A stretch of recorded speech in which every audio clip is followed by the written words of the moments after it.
Deus, bom dia. Olha só, nós estamos gravando a palavra, ela vai passar hoje à noite lá em Paranaíba. Então quero deixar uma boa noite para a igreja de Paranaíba, dizer que vocês são queridos, vocês são maravilhosos. Cremos que este será um novo tempo sobre esta igreja, cremos que esse segundo semestre será muito melhor do que este primeiro. Em nome de Jesus, deixa um abraço para todos os líderes, para todos os diáconos dessa igreja tão linda e maravilhosa que é a igreja de Paranaíba. Um forte abraço e receba esta palavra. Vamos aplaudir ao Senhor Jesus por esta igreja abençoada. E glória a Deus pela tecnologia, né? Glória a Deus pela tecnologia que nós podemos atender outra igreja também ao mesmo tempo que atendemos essa, para a glória de Deus. Amém? Abra sua Bíblia em Romanos 4:20. O tema da palavra dessa manhã é o poder da fé. É um tema que o bispo Rodovalho ministrou há algum tempo, e vamos navegar justamente nesse tema nesta manhã, em nome de Jesus. Romanos 4:20.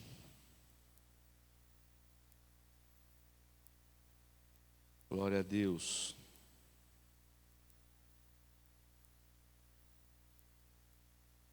Acharam? Glória a Deus. A palavra de Deus diz: mesmo considerando tudo isso, não duvidou, nem foi incrédulo quanto ao que Deus lhe prometera, mas pela fé se fortaleceu, oferecendo glória a Deus. Amém? Feche os seus olhos. Espírito Santo de Deus, te agradecemos pelo privilégio de poder estar na tua presença. Agradecemos também, Senhor, pelo privilégio de nos reunirmos como igreja e enquanto igreja. Obrigado, Senhor, pela revelação da Tua palavra, e oramos, ó Pai, clamamos para que esta palavra nos conduza, Senhor, ao centro da Tua vontade. Oramos para que esta palavra traga fé, gere esperança, Pai, certeza, convicção em nossos corações acerca da Tua promessa, acerca da Tua verdade, da Tua palavra para as nossas vidas. Espírito Santo de Deus, tenha liberdade para agir e para operar no nosso meio. Queremos também repreender toda a artimanha maligna, todo espírito de divisão, todo espírito contrário ao Teu Espírito Santo, Pai, sejam quebrados, anulados, ó Pai, e retirados do nosso meio. E oramos, ó Pai, para que este local, oramos para que as nossas vidas, o nosso coração, seja um lugar, ó Pai, onde a boa semente será semeada e irá gerar frutos, e esses frutos possam permanecer em nome de Jesus. Ora assim comigo, fala: Senhor Jesus, eu abro o meu coração para a Tua palavra. Fala comigo, Senhor, ministra, Pai, a Tua revelação, para que eu tenha o entendimento de viver essa verdade, em nome de Jesus, amém? Aplauda Ele, glória a Deus. Olha só, muitas vezes nós conceituamos a fé apenas para a salvação. É claro que a fé, ela opera a salvação. Quando eu creio em Jesus, eu receberei da salvação que há nele. Então, só que isso é muito resumido para a fé. Então aqui nesse texto nós podemos ver que a fé não se baseia apenas nisso, não é apenas nisso. No livro de Romanos 4:20 encontramos uma das belas passagens que falam sobre fé, né? Contudo, à vista da promessa de Deus, não vacilou por incredulidade, antes foi fortalecido na fé, dando glória a Deus e estando certíssimo de que Deus tinha prometido e também era poderoso para fazer. Aqui Paulo fala sobre fé, mas ele também fala sobre uma consistência de fé. Fala assim, consistência de fé. Faz assim, ó, pega assim, consistência. Consistência é algo apalpável, né? Algo que é algo sólido, algo genuíno. E infelizmente para o ser humano, a fé muitas vezes tem servido também de fuga, de refúgio. E isso é muito usado pela religiosidade. Mas nós aqui entenderemos e mergulharemos numa fé mais consistente, uma fé sólida, que nos levará a desfrutar de milagres, que nos levará a desfrutar da promessa de Deus, aquilo que é a verdade de Deus para as nossas vidas, amém? Fala assim, a palavra de Deus me levará a conquistar grandes sonhos, grandes projetos. Fala assim, a palavra de Deus me levará a desfrutar de uma vida de fé em nome de Jesus, amém? Aplauda Ele mais uma vez. Muitas pessoas, elas dizem que querem ter fé. Muitas pessoas buscam justamente desta fé. Só que elas não entendem aquilo que realmente é a fé. Então elas acabam buscando ajuda e buscando reforço de alguma determinada área para a sua vida, para que ela possa ter fé, né?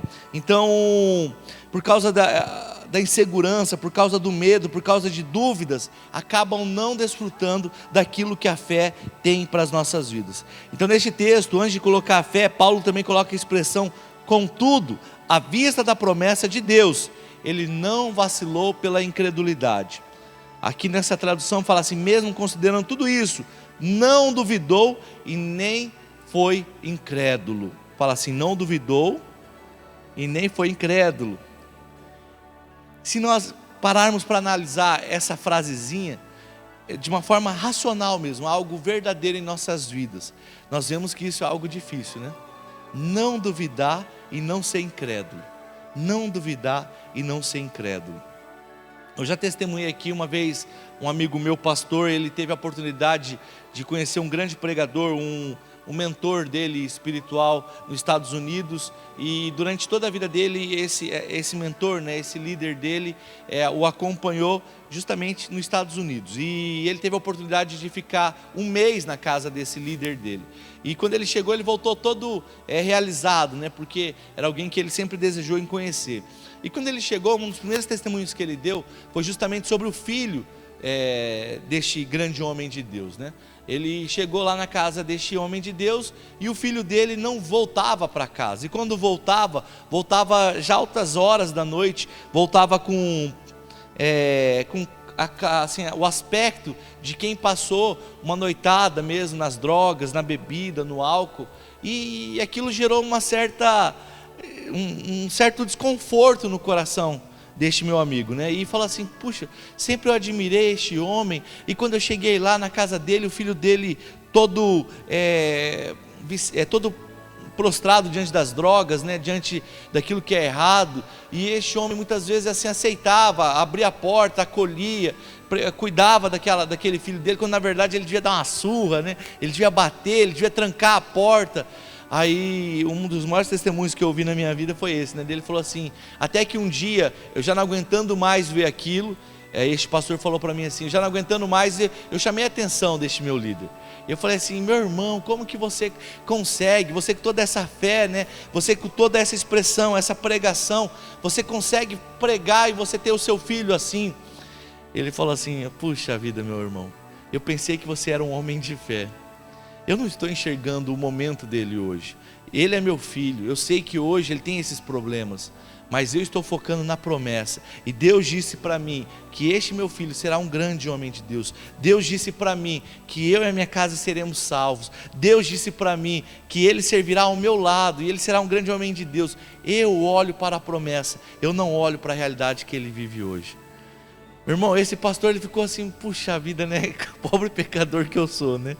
E para a glória de Deus, depois de algum tempo, esse rapaz, ele se posicionou, ele, graças a Deus, se livrou das drogas, se tornou um pastor hoje também. Hoje é um pastor que prega também na nação americana, e tudo isso para a glória de Deus, né? E nós ficarmos focados justamente na situação, no problema, isso vai gerar o quê? Incredulidade, isso vai gerar inconstância, isso vai nos tirar da certeza. Não é isso que Deus espera para nós através da fé. Deus espera que você tenha um coração convicto, um coração com uma certeza. Mas certeza do quê?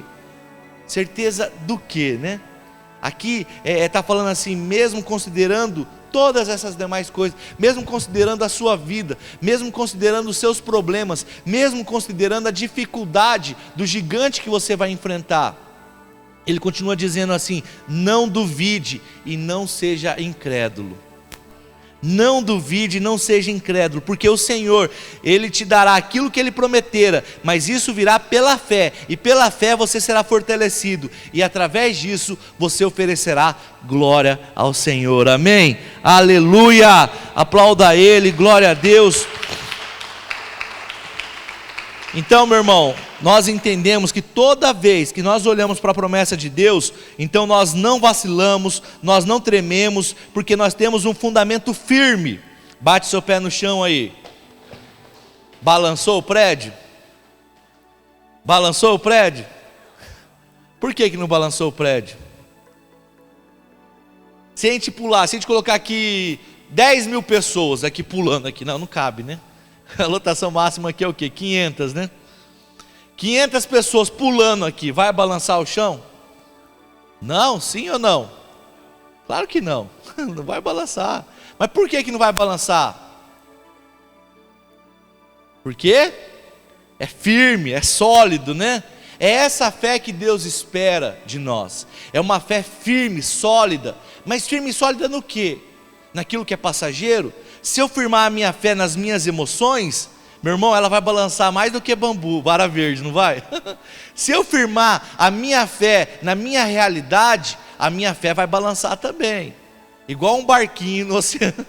Meu irmão, por quê? Porque nós somos inconstantes em nossa emoção, nós somos inconstantes em nossa realidade. Um dia está tudo muito bem, não é verdade? Tem semana que parece que você está por cima de tudo, está por cima da carne seca, né? Você é o melhor, mas tem outra semana que você quer se esconder debaixo dos lençóis, você nem quer sair da cama, não é assim ou isso só acontece com o pastor? Então, se a sua fé for baseada nisso, nessa inconstância, a sua fé não será fundamentada. Por isso que nossa fé deve ser fundamentada no quê? Na promessa. Porque através da promessa eu não vou ter incredulidade. Através da promessa eu não temerei. Porque eu sei que aquele que prometeu é fiel e justo para cumprir aquilo que ele prometeu. Aleluia, que Deus maravilhoso é esse, né? A promessa de Deus sustenta a nossa força interior. E Paulo afirma que aquilo que precede da fé, antes, eu preciso entender, aquilo que precede, aquilo que antecede a minha fé, precisa ser o quê? Enxergar. Faz assim, enxergar. Fala assim, eu preciso enxergar a promessa.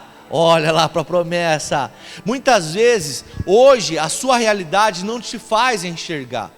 Você precisa olhar além do seu momento que você vive hoje. Você precisa enxergar além da sua dificuldade, porque a sua promessa pode estar além. Mas para outros, a promessa está aqui, ó, a sua porta. Está para se cumprir hoje, através de uma atitude, de um posicionamento seu. Quantos entendem isso? E quando eu enxergo, quando eu foco na promessa, meu irmão, a minha fé se torna algo sólido, algo consistente, algo fundamentado, porque eu sei que eu tenho promessa, e essa promessa irá se cumprir sobre a minha vida, em nome de Jesus. Olha só, então, eu preciso entender aquilo que antecede a fé, é enxergar, é mirar, é olhar, é contemplar a promessa de Deus. Vou contar um desejo meu e da Juliana. Esse dia nós queremos comprar uma geladeira, né? Então, ela não pode ver anúncio em jornal que ela já olha essa aqui. A gente não pode ver uma propaganda na TV que olha essa outra. Aí a gente foi na internet, olha essa geladeira aqui. Eu já manjo de geladeira, sei a quantidade de litros, eu sei aquilo que é mais econômica, eu sei a que é mais, a que gasta mais, a que gasta menos, a que é melhor, a que não é melhor. Por quê? Porque nós estamos contemplando uma conquista. Então você começa, é mais ou menos assim, né? Quando você está apaixonado por aquela pessoa, você começa a contemplá-lo, né? Você nem olha para os defeitos, você nem olha que tem espinha, nem olha que ele é magrelo, né? Você está contemplando a promessa. Você nem olha os defeitos, você só olha para as qualidades, porque você está contemplando. Você fica cego, né? Eu oro até hoje para que a Juliana continue cega e continue me enxergando como o homem mais bonito do mundo. Eu falo, Deus abençoa ela para que ela continue enxergando dessa forma, o resto da vida dela, em nome de Jesus, né? Mas ela contempla, eu contemplo ela, por quê? Porque é promessa de Deus para a minha vida, é promessa de Deus para o meu ministério, para o meu chamado, é alguém que me completa, alguém que me abençoa muito. Então, por que eu estou falando isso? Quando eu entendo isso, eu começo a contemplar a promessa. Ah, eu sei que Deus tem isso para a minha vida como promessa. Olha só, eu tenho isso para a minha família como promessa. Essa é a minha melhor realidade. Não o que eu vivo hoje, mas sim aquilo que o Senhor prometera. Em nome de Jesus, amém? Quantos entendem isso? Glória a Deus. Olha só, então quando Pedro, ele andou sobre as águas, lá em Marcos 6, nós vimos que Jesus ele se retirou para orar, aí depois ele mandou que os apóstolos fossem adiante dele, e os apóstolos entraram no barquinho e foram atravessando o mar. Quando chegou um determinado período, Jesus foi ter um encontro com ele, diz a palavra. Só que Jesus ele veio andando sobre as águas. Os apóstolos assustaram, pensando que era um fantasma, né? Mas daí, quando ele reconheceu que era Jesus, aí Pedro falou assim: Jesus, se é tu, mande que eu vá contigo. E Pedro andou sobre as águas, né? Enquanto ele olhou, ele focou, ele contemplou Jesus, ele viveu a promessa, ele desfrutou do milagre. Mas a partir do momento, a Bíblia diz que ele olhou para o vento contrário, ele abaixou a sua cabeça, a palavra de Deus diz que Pedro afundou. É bem semelhante com as nossas vidas. Enquanto eu contemplo a promessa, enquanto eu visualizo aquilo que a palavra de Deus me diz, o milagre acontece na minha vida.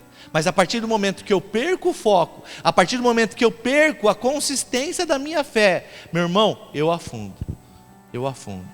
Por isso eu te digo nessa manhã, não andes por conceitos teológicos, conceitos religiosos, aquilo que muitas vezes a internet nos bombardeia de tal forma, meu irmão, não ande por isso. Ande pela palavra de Deus, ande por aquilo que você conhece do seu líder, do seu profeta, daquilo que você sabe, daquilo que você tem vivido. A palavra de Deus diz que a árvore é conhecida pelos seus frutos. Ande por isso. Não seja guiado pela televisão, amém? Hoje eu fiquei indignado porque começaram a bombardear um irmão, né? E todo mundo, porque um site, determinado site lá começou a noticiar um cantor famoso, né? Começou a noticiar umas coisas e começaram a bombardear, e eu vi muitos irmãozinhos expressando até mensagens de ódio. Eu falei, na onde que Deus opera nisso? Aonde que o Espírito Santo age em meio à contenda? A palavra diz em Provérbios que Deus, ele abomina aquele que causa contenda entre os irmãos. Olha como que isso é forte. Deus, tem 7 coisas que ele odeia, uma ele abomina. Tem 7 coisas que o Senhor odeia, mas tem uma que ele abomina. Muito mais forte do que o ódio de Deus. Isso é muito forte. Então, meu irmão, ele deixa o seu mandamento para que nós amemos uns aos outros como nós mesmos nos amamos. Esse é mandamento. É o mandamento de Deus, meu irmão. E isso sempre vai revelar o amor. E muitas vezes a pessoa é guiada por uma mídia. Muitas vezes a pessoa é guiada por uma palavra errada, por um conceito errado. Não seja guiado por isso, meu irmão. Isso te fará afundar. Quando você for ver, você está sendo guiado pelas suas emoções novamente. E como eu falei anteriormente aqui, emoções oscilam. Fala assim, emoções oscilam. Faz assim com a sua mão, fala, emoções oscilam. Não é verdade? Mulher tem muito disso, né? Tem uma semana que eu nem chego perto da Juliana, né? Pode rugir, pode. Eu prefiro ficar quietinho, né? Que o resto, outras 3 semanas do mês é uma flor do campo, né? Mas uma semana é uma tigresa, meu irmão, uma tigresa. Mas assim, como que pode, né? Aí tem até um pastor que comenta isso, como que pode sangrar 3 dias e não morrer, né? Então você tem que tomar cuidado, tem que tomar muito cuidado. Os homens, tomem cuidado, homens, pelo amor de Deus, tomem muito cuidado, né? Que olha só, mas por que eu estou falando isso? É do ser humano. Muitas vezes você acorda numa segunda-feira brava, você acorda de pá virada, né? Você não quer nem acordar, mas a sua emoção é assim. Você viu o seu time levar uma goleada no domingo, a sua segunda fica mais... Mas brincadeira à parte, é assim a vida nossa. Tem dia que você escuta algo que mexe com a sua vida.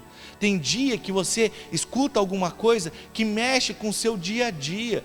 E você vai se enchendo daquilo. Por isso a fé não pode ser baseada na sua emoção. Por isso a fé não pode ser guiada por ela. Por isso que a sua fé tem que ser fundamentada na promessa de Deus, fundamentada na palavra de Deus. Muitas vezes, quando você fica com uma vida fundamentada na palavra e na promessa, eles vão te chamar de fanático. É verdade, vão te chamar de fanático. Sabe por quê? Porque a cultura do mundo é que você oscile. A cultura do mundo é que você erre. A cultura do mundo é que você dê errado. Só que Deus não te fez para dar errado. Você é um projeto bem sucedido do nosso Deus. Você nasceu para dar certo, meu irmão. Você nasceu para um propósito. E o seu propósito é algo excelente, é algo maravilhoso, que abençoará a sua vida, abençoará a sua família, abençoará toda a sua cidade, abençoará a sua nação. Amém? Amém, Paranaíba, abençoará toda essa região em nome de Jesus. Porque este é o propósito de Deus. E você precisa estar fundamentado nisso. E quem revela o propósito de Deus para a sua vida? A palavra de Deus, a promessa de Deus. Amém? Costumo dizer, estão entendendo? Glória a Deus. Então, vamos adiante aqui. Abra sua Bíblia em Hebreus 11. Fala sobre uma definição de fé maravilhosa também. A partir do versículo 1. Um pouquinho mais para frente aí de Romanos. Hebreus 11. Aqui fala sobre a essência e o sentido da fé. Fala essência e sentido da fé. A palavra de Deus diz, Hebreus 11, capítulo 1, versículo 1, perdão. Ora, a fé é a certeza, fala certeza, fala mais forte, certeza. Agora fala com certeza, fala certeza. Faz aquela cara de leão assim, certeza. Amém? Certeza. Fé é certeza. A palavra de Deus diz, certeza de que havemos de receber e aquilo que esperamos, e a prova daquilo que não podemos ver. Ué, pastor, o senhor falou que eu preciso ver, eu preciso olhar, eu preciso contemplar. Não falei isso? Mas aqui está falando diferente. Mas vamos lá. Porquanto foi mediante a fé que os antigos receberam bom testemunho. No versículo 3 fala assim, pela fé compreendemos que o universo foi criado por intermédio da... Então foi criado pelo intermédio da palavra. Meu irmão, eu falei no início que eu preciso enxergar o que? A palavra. Eu preciso enxergar o que? A promessa. Se tudo foi criado pela palavra, é nela que eu vou me embasar. Se tudo foi criado pela promessa, é justamente nela que eu vou me fundamentar. Amém? Então aplauda ao Senhor, glória a Deus. E a palavra de Deus diz que o universo foi criado pelo intermédio da palavra, e aquilo que pode ser visto foi produzido a partir daquilo que não se vê. Então aquilo que eu vejo hoje, aquilo que cumpre a promessa hoje, foi criado quando eu ainda não via. Por quê? Porque isso define duas palavrinhas: fé. Fé é isso. O que eu desfruto hoje foi criado daquilo que não existiu, por intermédio da palavra. Isso gera certeza, isso produz algo que vai fazer com que montes sejam movidos da sua vida. A palavra de Deus diz assim: se você tiver a fé do tamanho de um grão de mostarda, você dirá para este monte, mova-se daqui para ali. E a palavra de Deus diz que esse monte se moverá, por intermédio da sua fé. Fala aleluia. Quantos estão aprendendo sobre fé nessa manhã? Olha só, então se você espera, é porque você tem uma palavra de Deus para esperar. Se você espera algo. Amém? E o que você espera? Você espera a sua derrota? Ah não, eu estou fazendo isso para não dar certo. É que nem quando faz bolo, né? Você faz bolo para embatumar? Você faz pão para murchar? Você faz para ficar bonitão, não é verdade? Para ficar grandão, um pãozão bonito, um bolão cheio, não para embatumar. Ninguém fala, não, eu quero fazer um bolo para embatumar. Apesar de ter alguns que gostam de bolo embatumado, que eu conheço. Mas olha só, ninguém faz bolo para embatumar, ninguém faz nada para dar errado. Você não começa uma família, você não inicia um casamento para dar errado. Não é verdade? Sim ou não? Nada você começa numa empresa a trabalhar, você já sonha com aquela empresa, você sonha em ser bem sucedido naquela empresa, você sonha em se especializar naquele ramo de atividade, mas o que acontece ao decorrer do tempo? As coisas vão dando errado, as coisas muitas vezes não dão certo, as coisas muitas vezes não são da maneira que você planeja, do que você deseja. Aí vem o que? discussão, vem problemas, vem situações adversas, crises. Isso acontece em tudo, trabalho, casamento, lida, relacionamento, em tudo. Só que, meu irmão, se você não estiver focado, se você não estiver contemplando a promessa, essas situações vão definir o seu dia. E isso não é andar por fé, isso é andar por emoção. Isso é andar por emoção. Se o seu bolo embatumou, meu irmão, faça outro bolo. Tente de novo, tente outra vez. O nosso Deus é um Deus de recomeço, em tudo, em tudo. Fala assim comigo: o meu Deus é um Deus de recomeços. Nós andamos em novidade de vida, meu irmão. A palavra de Deus diz que as misericórdias dele são renovadas a cada manhã sobre a minha vida. Fala aleluia. Olha, o choro ele pode durar uma noite, mas a palavra de Deus diz que a alegria virá pelo amanhã. Hoje pode ser um dia de choro, hoje pode ser um dia de dor, mas você tem como promessa que amanhã será melhor, que amanhã será um dia de alegria, um dia de sorriso, porque você tem promessa, e você deve mirar justamente nesse dia, você deve focar justamente a promessa, e não a sua dor, e não as suas emoções, em nome de Jesus. Quantos estão entendendo? Então, se você espera por algo. Olha só, Sara esperou pelo Isaac porque Deus tinha uma promessa para a vida dela. Davi, ele esperou pelo reino porque ele foi ungido por Samuel e porque ele tinha uma palavra de Deus. Então, por isso eu digo, espere sim, mas espere debaixo da promessa de Deus. Amém? Amém? Tem até uma frase que o pessoal posta muito, né? Principalmente os nossos jovens, fala assim: eu escolhi esperar. Esperar o quê? Esperar o quê, né? Eu escolhi esperar o cumprimento da promessa. Eu escolhi esperar a promessa de Deus. A promessa de Deus para que ela se cumpra na minha vida. Ela se cumpra através de um bom relacionamento. E não esperar nas minhas emoções, não esperar o meu coração. Eu prefiro esperar a palavra de Deus, amém? Pela fé nós entendemos que o mundo foi criado pela palavra de Deus. Aquilo que não se vê foi feito por aquilo que é aparente. Então nessas passagens nós aprendemos 3 coisas que estão entrelaçadas. Primeiro, promessa. Segundo, palavra. E terceiro, realidade. Fala assim, promessa, palavra, fala assim, realidade. Essas 3 circunstâncias em nossas vidas precisam andar entrelaçadas.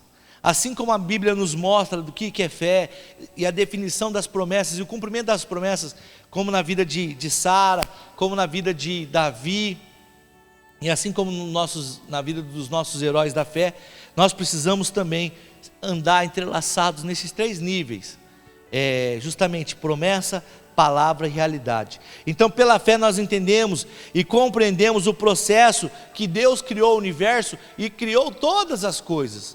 É pela fé, meu irmão. Eu há um tempo atrás eu fiquei meio assim maluco, né? Eu começava a olhar assim, estava parado, sentado numa mesa, alguma coisa, eu olhava para minha mão e começava a ficar assim, né? Até que um dia o cara falou: você é bobo? Mas eu ficava imaginando assim, como que pode, né? A mão humana, você já olhou assim?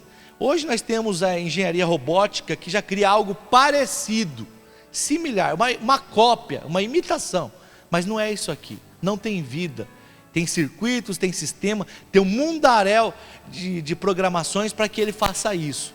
Nós podemos fazer isso, se eu quiser levantar o dedinho fura-bolo eu levanto, se eu quiser fazer um joinha eu faço. Eu fiquei maravilhado assim, olhando para a minha mão, eu falando assim, olha, sabe o que? Eu estava contemplando a obra de Deus. Falei assim, como que Deus é perfeito, sabe assim, no mínimo detalhe, olha as unhas, olha só as dobras que formam na pele para que eu dobre. Imagina, eu lembro uma vez que eu quebrei, jogando basquete, eu quebrei este dedo aqui, eu não sei como que é o nome desse dedo, eu quebrei ele de uma maneira muito feia, ele ficou torto assim mesmo, né? Saiu bem do lugar assim, e tirou raio-x, e no raio-x eu comecei a olhar a quantidade de ossos que a nossa mão é formada, e eu comecei a lembrar daquilo. Você já parece bobo você pensar em tudo isso, mas você vê o tamanho da obra de Deus, uma simples mão.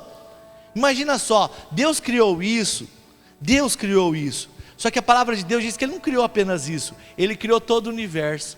Aí você já começa a abrir mais a sua visão. Eu estava olhando para a minha mão, aí eu começo a olhar assim para vocês, obras-primas de Deus.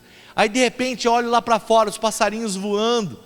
Meu irmão, você já olhou para um passarinho voando? Já teve essa poesia em sua visão, de você olhar para um passarinho voando? Um beija-flor parado, pairando sobre uma flor, assim, não é algo maravilhoso? É bonito de se ver, mas agora para pensar de uma forma humana, uma mente racional, como que aquilo funciona? Um beija-flor bate mais de 5.000 vezes 800 vezes por segundo as suas asas. Dá para imaginar isso? Por quê? Porque ele consegue manter o seu corpo voando.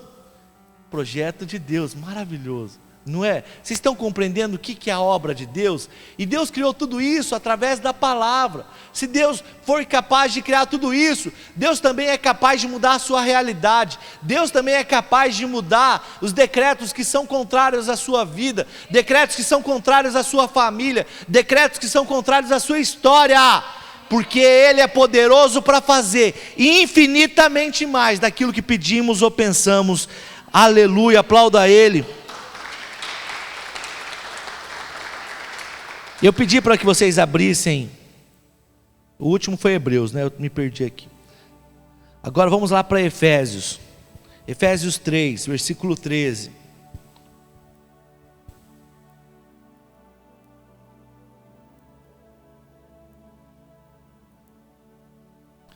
Efésios 3, 13.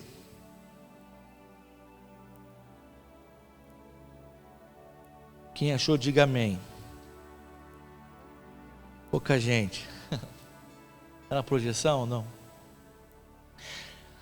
A palavra de Deus diz, Efésios 3, versículo 13.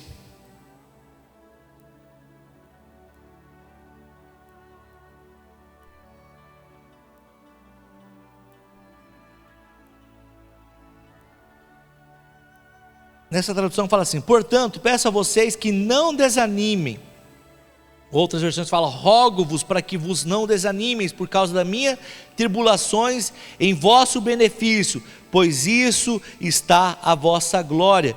Então por esse motivo dobro o meu joelho diante do Pai, do qual deriva toda a paternidade dos céus e da terra. No versículo 16 fala assim: oro para que juntamente com a sua gloriosa riqueza Ele vos fortaleça no amargo do vosso ser e em todo o poder por meio do Espírito Santo. Fala: o Senhor me fortalece mesmo.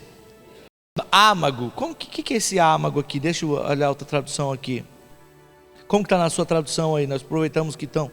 Oro para que com as suas gloriosas riquezas Ele fortaleça no íntimo do seu ser com poder, no mais íntimo do seu ser, olha só, com todo o poder por meio do Espírito Santo, e que em Cristo habite por meio da fé em vosso coração, a fim de que arraigados no fundamento em amor, vos seja possível em união com todos os santos, compreender a largura, o comprimento, a altura e a profundidade dessa fraternidade, e assim entender o amor de Cristo, que excede todo o nosso conhecimento, para que sejais preenchidos pela toda a plenitude do vosso Deus. Fala assim: eu preciso ser preenchido pela plenitude do meu Deus. Vou falar isso aqui agorinha. E no versículo 20 ele fala assim: aquele que é poderoso de realizar infinitamente mais daquilo tudo que eu peço ou imagino, de acordo com o seu poder que age em nós. A Ele seja a glória na igreja e em Cristo Jesus, por todas as gerações e por toda a eternidade. Amém.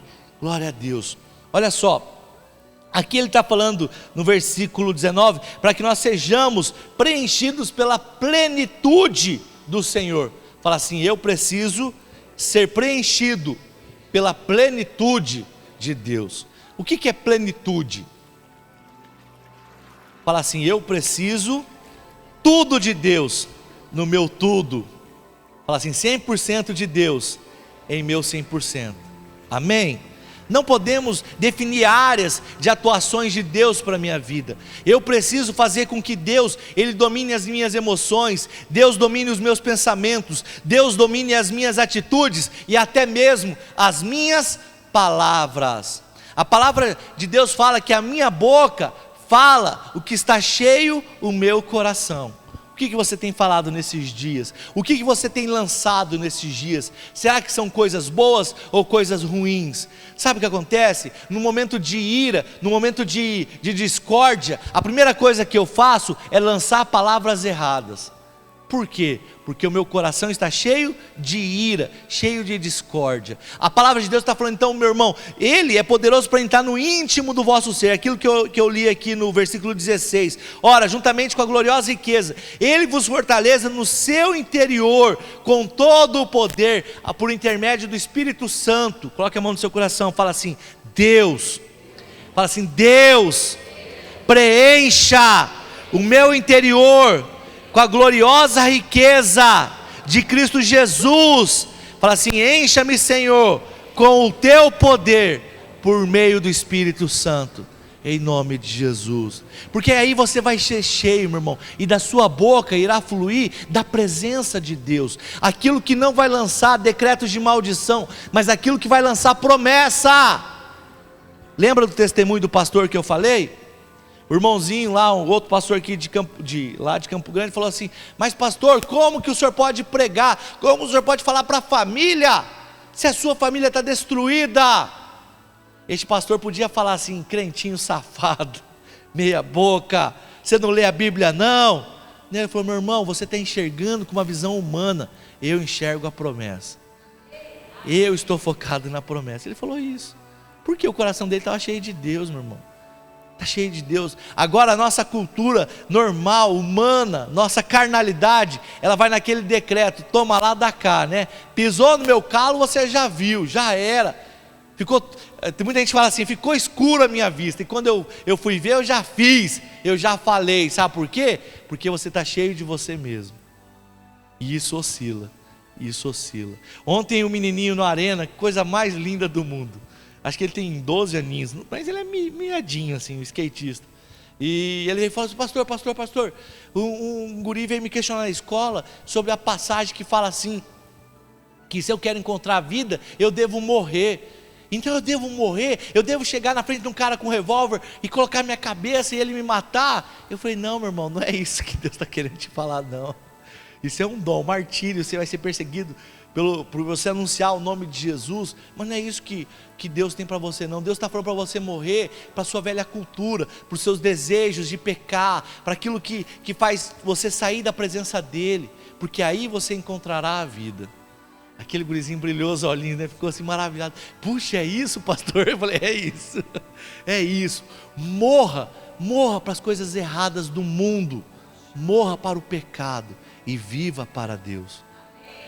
Agora, quando nós vivemos para nós mesmos, irmão, você vai viver para a sua cultura, você vai viver para os seus desejos, você vai viver para aquilo que é errado, e não é isso que irá revelar a plenitude de Deus no seu ser, isso irá revelar a plenitude do seu ser em você mesmo. Sabe, tem uma frase bem famosa esses dias, o pessoal fala assim, o pecado não é vitamina, né? Porque o cara fala assim, a minha carne é fraca, né? E o pecado então não é vitamina. Não se fortaleça com o pecado, se fortaleça com a palavra. Se você errou, meu irmão, não desanime, volte a fazer o que é correto, volte a se encher de Deus. Se você respondeu de uma maneira errada, peça perdão, corrija. Se você tomou alguma atitude errada, reconcilie, converta para um caminho que te leve ao Senhor, em nome de Jesus, amém? Gostaria que você aplaudisse a Deus. Obrigado, igreja de Paranaíba. Quero deixar um abraço para vocês, lembrando que este é um mês profético de pisar na terra dos nossos milagres. Vamos pisar aí nessa cidade, na terra dos milagres, em nome de Jesus. Contamos com vocês nos cultos de quinta-feira, contamos com vocês no Arena Jovem, e até o próximo domingo também com uma palavra poderosa. Deus te abençoe, um forte abraço. E a igreja aqui, vamos nos colocar de pé, vamos orar, em nome de Jesus.